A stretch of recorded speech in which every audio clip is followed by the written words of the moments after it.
Chapter 6. About that time King Antiochus, travelling through the high countries, heard say that Elymais in the country of Persia was a city greatly renowned for riches, silver, and gold, and that there was in it a very rich temple, wherein were coverings of gold, and breastplates and shields, which Alexander, son of Philip the Macedonian king, who reigned first among the Grecians, had left there.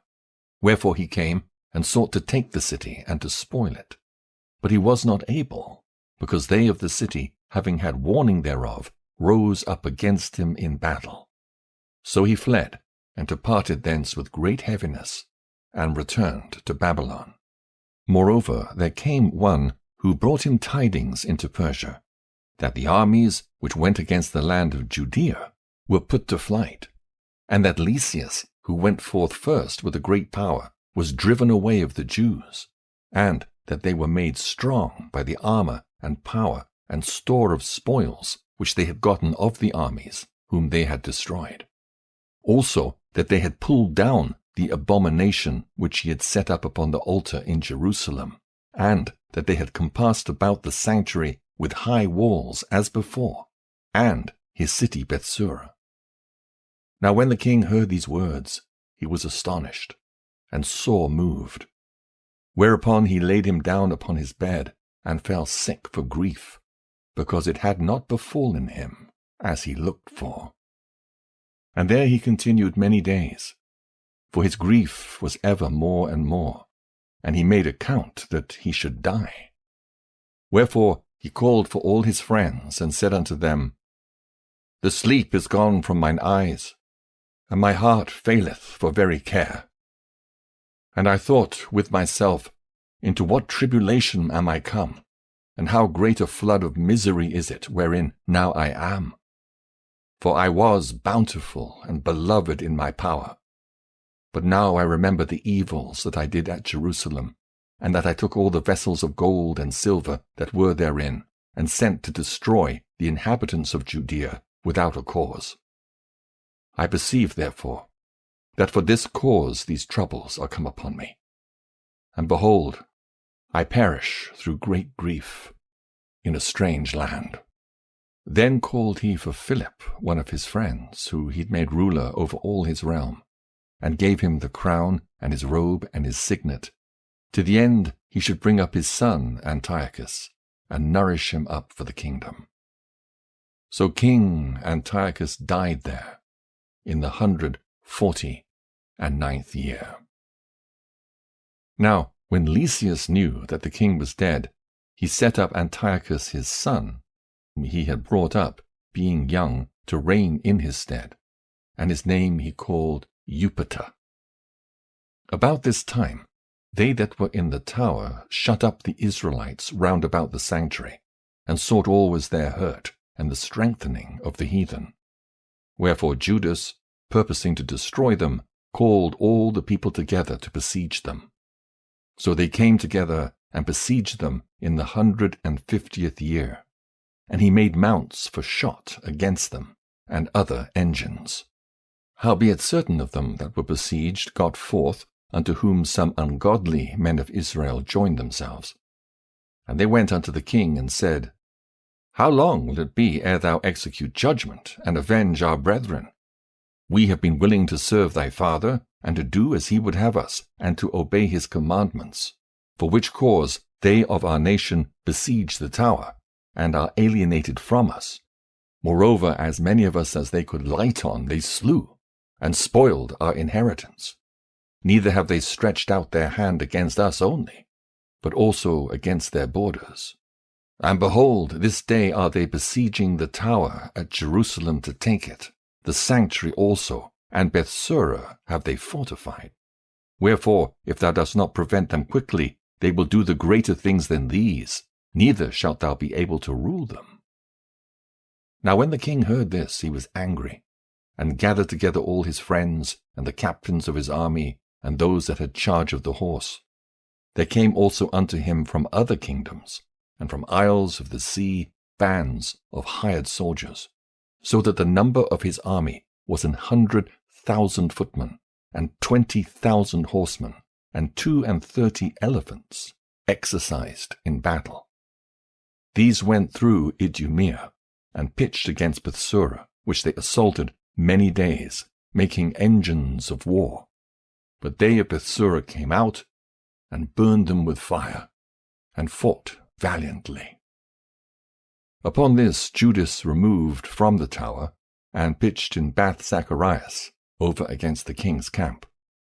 Then the king, rising very early, marched fiercely with his host towards Bath Zacharias, where his armies made them ready to battle, and sounded the trumpets. And to the end they might provoke the elephants to fight, they showed them the blood of grapes and mulberries. Moreover, they divided the beasts among the armies. And for every elephant they appointed 1,000 men, armed with coats of mail and with helmets of brass on their heads. And beside this, for every beast were ordained 500 horsemen of the best. These were ready at every occasion.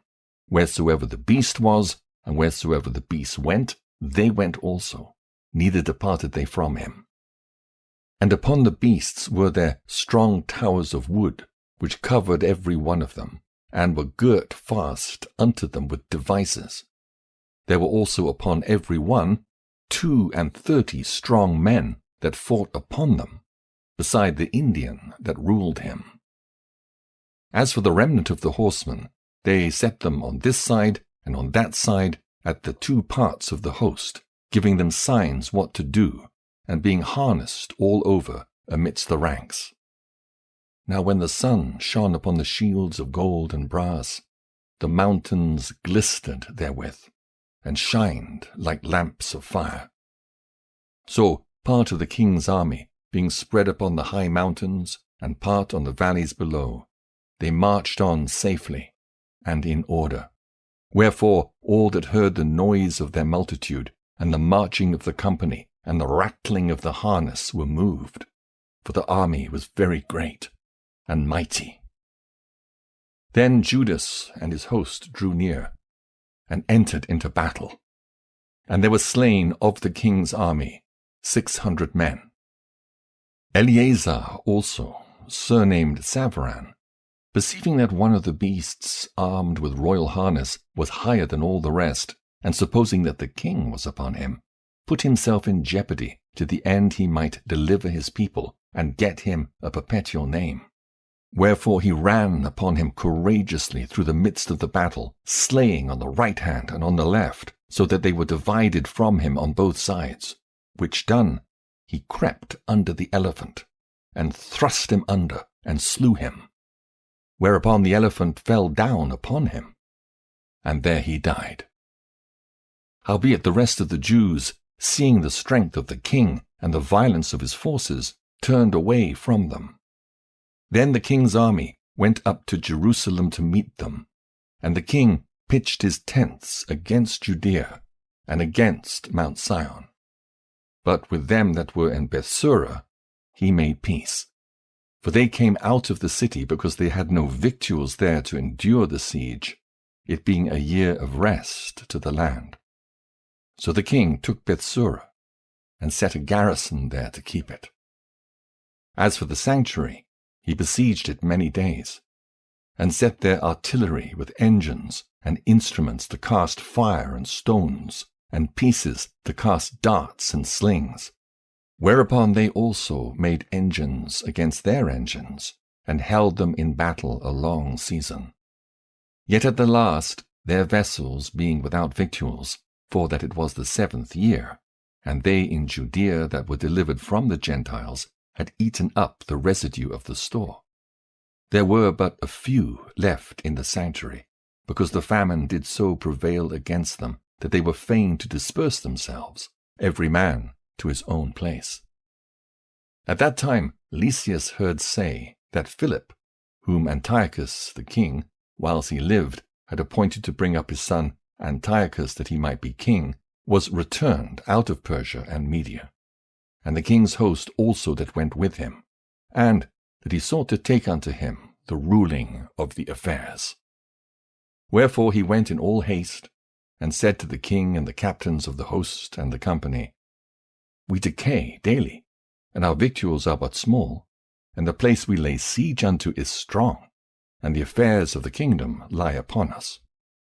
Now, therefore, let us be friends with these men, and make peace with them, and with all their nation, and covenant with them that they shall live after their laws, as they did before. For they are therefore displeased, and have done all these things, because we abolished their laws. So the king and the princes were content. Wherefore he sent unto them to make peace, and they accepted thereof. Also the king and the princes made an oath unto them, whereupon they went out of the stronghold. Then the king entered into Mount Sion, but when he saw the strength of the place, he broke his oath that he had made, and gave commandment to pull down the wall round about. Afterward departed he in all haste, and returned unto Antioch, where he found Philip to be master of the city. So he fought against him, and took the city by force. Chapter 7. In the 151st year, Demetrius, the son of Seleucus, departed from Rome, and came up with a few men unto a city of the sea-coast, and reigned there. And as he entered into the palace of his ancestors, so it was that his forces had taken Antiochus and Lysias to bring them unto him. Wherefore when he knew it, he said, Let me not see their faces. So his host slew them. Now, when Demetrius was set upon the throne of his kingdom, there came unto him all the wicked and ungodly men of Israel, having Alcimus, who was desirous to be high priest, for their captain. And they accused the people to the king, saying, Judas and his brethren have slain all thy friends, and driven us out of our own land. Now therefore send some man whom thou trustest, and let him go and see what havoc he hath made among us, and in the king's land, and let him punish them with all them that aid them. Then the king chose Maccabees, a friend of the king, who ruled beyond the flood, and was a great man in the kingdom, and faithful to the king. And him he sent with that wicked Alcimus, whom he made high priest, and commanded that he should take vengeance on the children of Israel. So they departed, and came with a great power into the land of Judea, where they sent messengers to Judas and his brethren with peaceable words deceitfully. But they gave no heed to their words, for they saw that they were come with a great power. Then did they assemble unto Alcimus and Maccabees a company of scribes to require justice. Now the Assyrians were the first among the children of Israel that sought peace of them. For said they, One that is a priest of the seed of Aaron is come with his army, and he will do us no wrong. So he spake unto them peaceably, and sware unto them, saying, We will procure the harm neither of you nor of your friends. Whereupon they believed him. Howbeit he took of them 80 men, and slew them in one day, according to the words which he wrote, The flesh of thy saints have they cast out, and their blood have they shed round about Jerusalem, and there was none to bury them. Wherefore the fear and dread of them fell upon all the people, who said, There is neither truth nor righteousness in them, for they have broken the covenant and oath that they made. After this removed Maccabees from Jerusalem, and pitched his tents in Bezeth, where he sent and took many of the men that had forsaken him, and certain of the people also.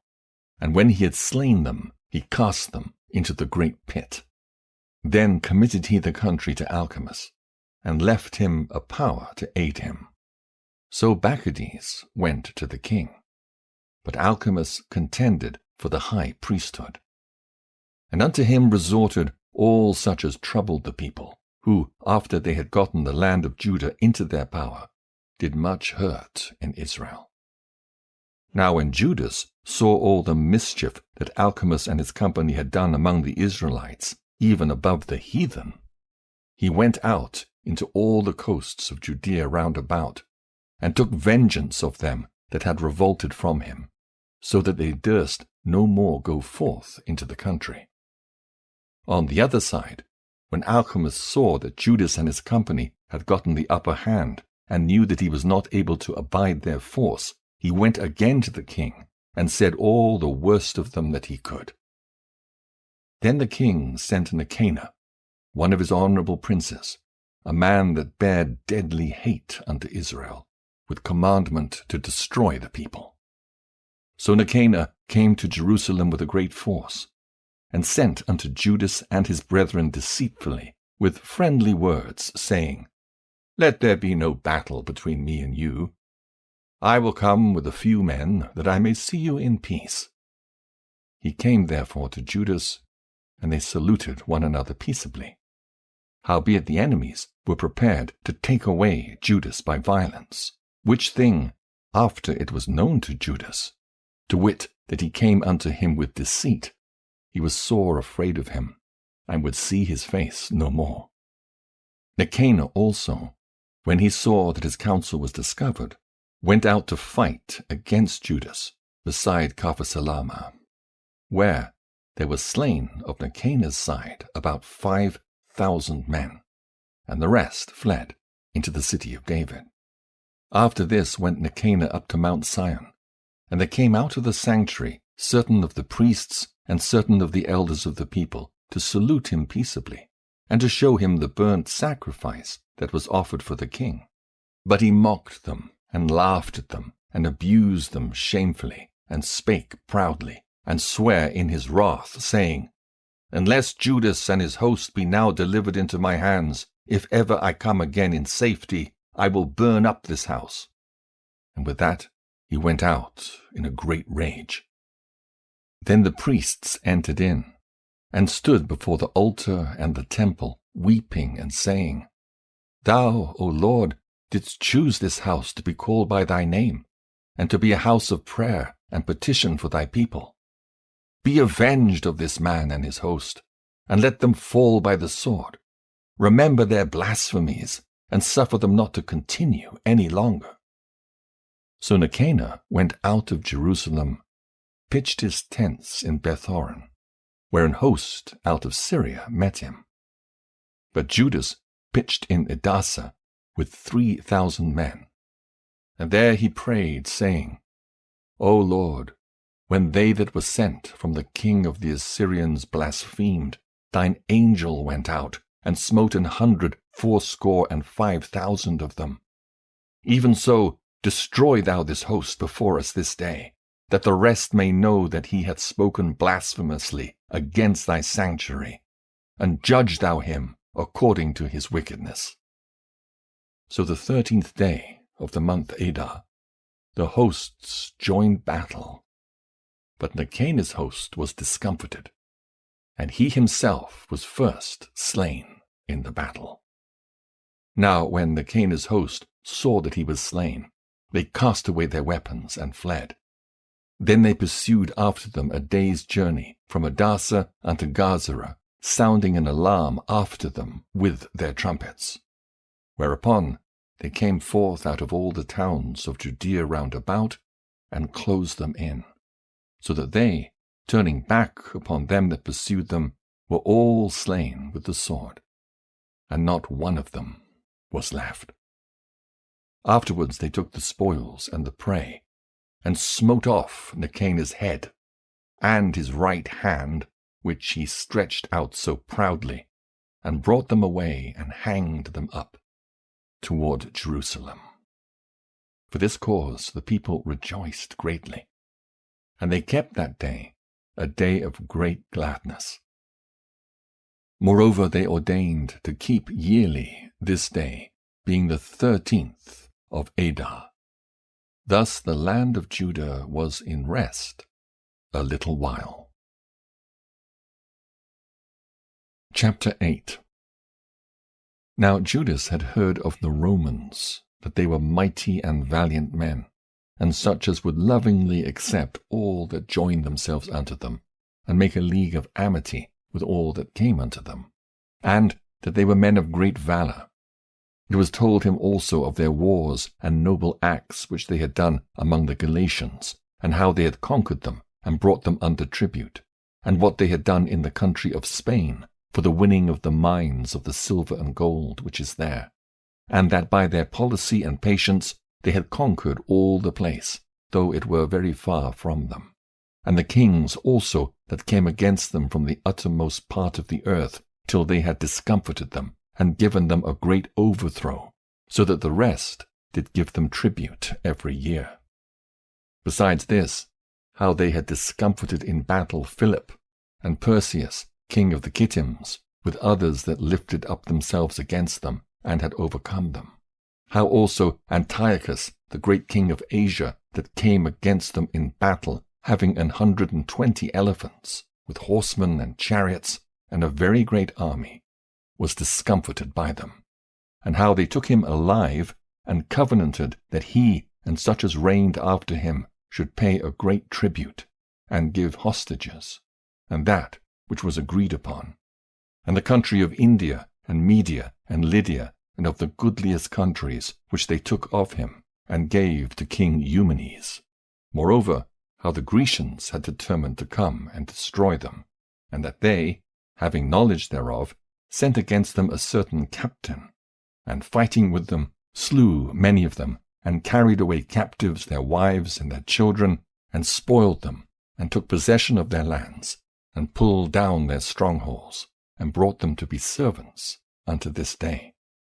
It was told him besides how they destroyed and brought under their dominion all other kingdoms and isles that at any time resisted them. But with their friends, and such as relied upon them, they kept amity, and that they had conquered kingdoms both far and nigh, insomuch in all that heard of their name were afraid of them. Also that whom they would help to a kingdom, those reign, and whom again they would, they displace. Finally, that they were greatly exalted. Yet, for all this, none of them wore a crown, or was clothed in purple to be magnified thereby. Moreover, how they had made for themselves a senate house, wherein 320 men sat in council daily, consulting alway for the people, to the end they might be well ordered, and that they committed their government to one man every year, who ruled over all their country, and that all were obedient to that one, and that there was neither envy nor emulation among them. In consideration of these things, Judas chose Eupolemus the son of John the son of Achos, and Jason the son of Eleazar, and sent them to Rome, to make a league of amity and confederacy with them, and to entreat them that they should take the yoke from them, for they saw that the kingdom of the Grecians did oppress Israel with servitude. They went therefore to Rome, which was a very great journey, and came to the Senate, where they spake and said, Judas Maccabeus with his brethren, and the people of the Jews, have sent us unto you to make a confederacy and peace with you, and that we might be registered your confederates and friends. So that matter pleased the Romans well. And this is the copy of the epistle which the Senate wrote back again in tables of brass and sent to Jerusalem, that there they might have by them a memorial of peace and confederacy. Good success be to the Romans and to the people of the Jews, by sea and by land forever. The sword also and enemy be far from them. If there come first any war upon the Romans or any of their confederates throughout all their dominion, the people of the Jews shall help them, as the time shall be appointed, with all their heart. Neither shall they give anything unto them that make war upon them, or aid them with victuals, weapons, money, or ships, as it hath seemed good unto the Romans. But they shall keep their covenants, without taking anything therefore. In the same manner also, if war come first upon the nation of the Jews, the Romans shall help them with all their heart, according as the time shall be appointed them. Neither shall victuals be given to them that take part against them, or weapons, or money, or ships, as it hath seemed good to the Romans. But they shall keep their covenants, and that without deceit. According to these articles did the Romans make a covenant with the people of the Jews. Howbeit, if hereafter the one party or the other shall think to meet or add or diminish anything, they may do it at their pleasures. And whatsoever they shall add or take away shall be ratified. And as touching the evils that Demetrius doeth to the Jews, we have written unto him, saying, Wherefore thou made thy yoke heavy upon our friends and confederates the Jews? If therefore they complain any more against thee, we will do them justice, and fight with thee by sea and by land. Chapter 9. Furthermore, when Demetrius heard that Nicanor and his host were slain in battle, he sent Maccabees and Alchemus into the land of Judea the second time, and with them the chief strength of his host, who went forth by the way that leadeth to Galgala, and pitched their tents before Masaloth, which is in Arbela. And after they had won it, they slew much people. Also the first month of the 152nd year they encamped before Jerusalem, from whence they removed and went to Berea, with 20,000 footmen and 2,000 horsemen. Now Judas had pitched his tents at Eleasah, and 3,000 chosen men with him, who, seeing the multitude of the other army to be so great, were sore afraid. Whereupon many conveyed themselves out of the host, insomuch as abode of them no more but 800 men. When Judas therefore saw that his host slipped away, and that the battle pressed upon him, he was sore troubled in mind, and much distressed, for that he had no time to gather them together. Nevertheless, unto them that remained he said, Let us arise, and go up against our enemies, if peradventure we may be able to fight with them. But they dehorted him, saying, We shall never be able.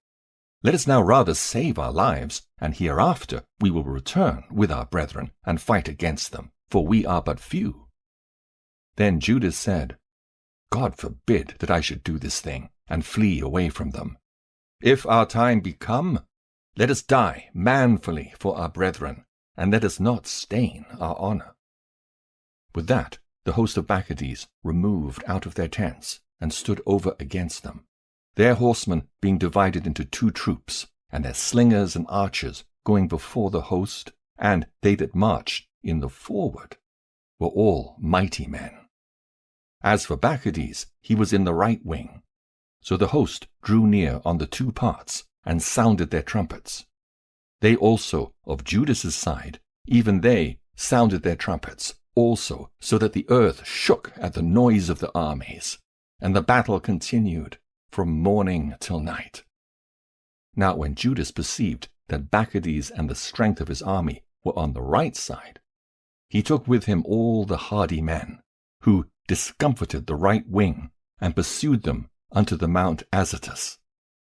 And when they of the left wing saw that they of the right wing were discomfited, they followed upon Judas and those that were with him hard at the heels from behind, whereupon there was a sore battle, insomuch as many were slain on both parts. Judas also was killed, and the remnant fled. Then Jonathan and Simon took Judas their brother, and buried him in the sepulchre of his fathers in Modin. Moreover they bewailed him, and all Israel made great lamentation for him, and mourned many days, saying, How is the valiant man fallen that delivered Israel?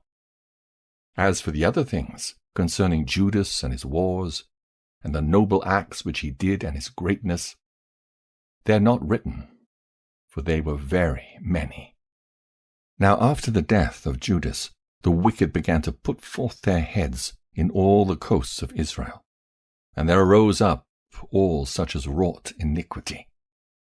In those days also was there a very great famine, by reason whereof the country revolted, and went with them.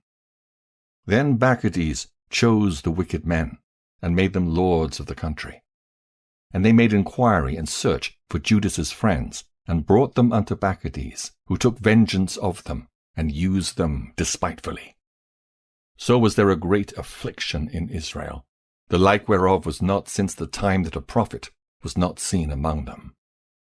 For this cause all Judas's friends came together, and said unto Jonathan, Since thy brother Judas died, we have no man like him to go forth against our enemies, and Maccabees, and against them of our nation that are adversaries to us. Now therefore we have chosen thee this day, to be our prince and captain in his stead, that thou mayest fight our battles. Upon this Jonathan took the governance upon him at that time, and rose up instead of his brother Judas. But when Maccabees gat knowledge thereof, he sought for to slay him. Then Jonathan and Simon his brother, and all that were with him, perceiving that, fled into the wilderness of Theco, and pitched their tents by the water of the pool Asphar, which, when Maccabees understood, he came near to Jordan with all his host upon the Sabbath day. Now Jonathan had sent his brother John, a captain of the people, to pray his friends the Nabathites that they might leave with them their carriage, which was much. But the children of Jambri came out of Medeba, and took John and all that he had, and went their way with it. After this came word to Jonathan and Simon his brother, that the children of Jambri made a great marriage, and were bringing the bride from Nedabatha with a great train, as being the daughter of one of the great princes of Chanaan. Therefore they remembered John their brother, and went up and hid themselves under the covert of the mountain, where they lifted up their eyes and looked, and behold, there was much ado, and great carriage, and the bridegroom came forth, and his friends and brethren, to meet them with drums and instruments of music, and many weapons. Then Jonathan and they that were with him rose up against them from the place where they lay in ambush, and made a slaughter of them in such sort, as many fell down dead, and the remnant fled into the mountain, and they took all their spoils. Thus was the marriage turned into mourning, and the noise of their melody into lamentation. So when they had avenged fully the blood of their brother, they turned again to the marsh of Jordan. Now when Maccabees heard thereof, he came on the Sabbath day unto the banks of Jordan with a great power. Then Jonathan said to his company, Let us go up now, and fight for our lives, for it standeth not with us today, as in times past. For behold, the battle is before us and behind us, and the water of Jordan on this side and that side, the marsh likewise and wood, neither is there place for us to turn aside. Wherefore cry ye now unto heaven, that ye may be delivered from the hand of your enemies. With that they joined battle, and Jonathan stretched forth his hand to smite Maccabees, but he turned back from him. Then Jonathan and they that were with him leapt into Jordan, and swam over unto the other bank. Howbeit the other passed not over Jordan unto them. So there was slain of Maccabees' side that day about 1,000 men. Afterward returned Maccabees to Jerusalem, and repaired the strong cities in Judea, the fort in Jericho, and Emmaus, and Bethoron, and Bethel, and Thamnatha, Pharathoni, and Taphon. These did he strengthen with high walls, with gates, and with bars. And in them he set a garrison, that they might work malice upon Israel. He fortified also the city Bethsura, and Gazara, and the tower, and put forces in them, and provision of victuals. Besides, he took the chief men's sons in the country for hostages, and put them into the tower at Jerusalem to be kept. Moreover, in the 153rd year, in the 2nd month, Alchemus commanded that the wall of the inner court of the sanctuary should be pulled down. He pulled down also the works of the prophets.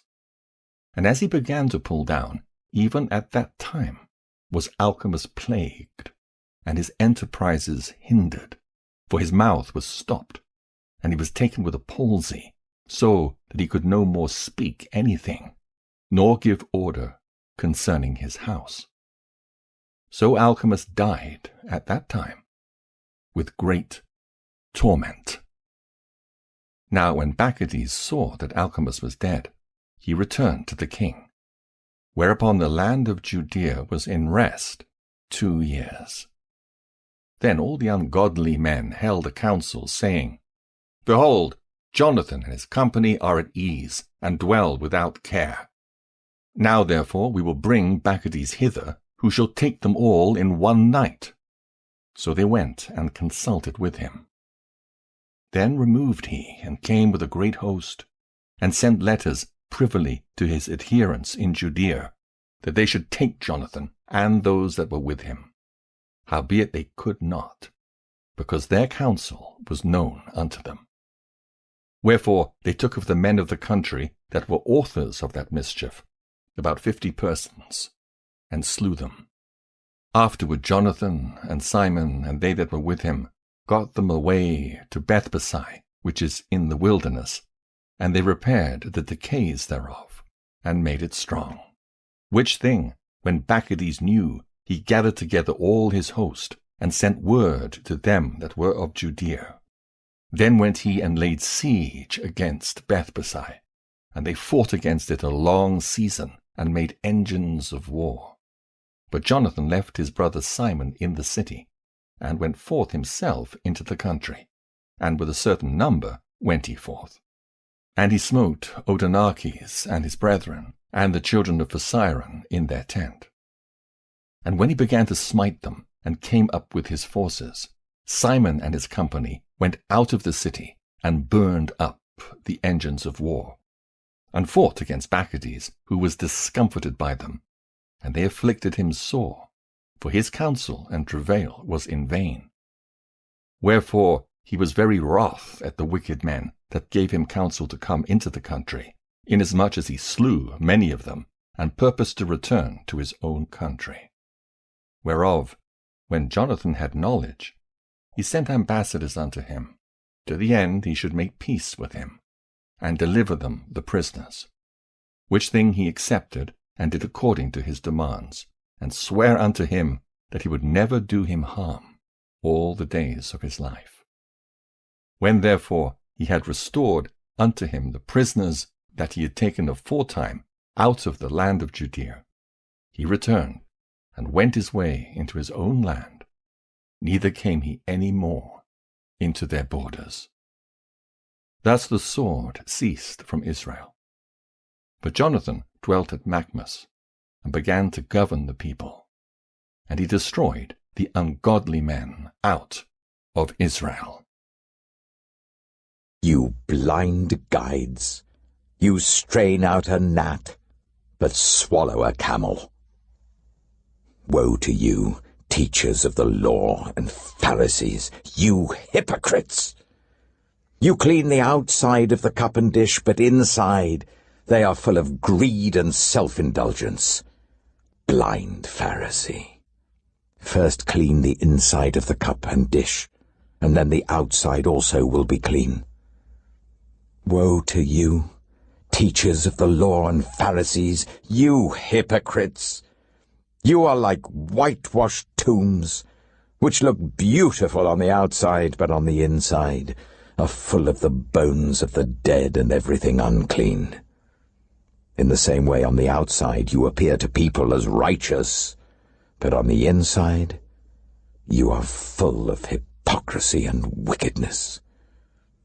Woe to you, teachers of the law and Pharisees, you hypocrites! You build tombs for the prophets, and decorate the graves of the righteous. And you say, if we had lived in the days of our ancestors, we would not have taken part with them in shedding the blood of the prophets. So you testify against yourselves that you are the descendants of those who murdered the prophets. Go ahead, then, and complete what your ancestors started. You snakes! You brood of vipers! How will you escape being condemned to hell? Therefore I am sending you prophets and sages and teachers. Some of them you will kill and crucify. Others you will flog in your synagogues and pursue from town to town. And so upon you will come all the righteous blood that has been shed on earth, from the blood of righteous Abel to the blood of Zechariah the son of Berechiah, whom you murdered between the temple and the altar. Truly I tell you, all this will come upon this generation. Jerusalem, Jerusalem, you who kill the prophets and stone those sent to you. How often I have longed to gather your children together, as a hen gathers her chicks under her wings, and you were not willing. Look, your house is left to you, desolate. For I tell you, you will not see me again until you say, Blessed is he who comes in the name of the Lord.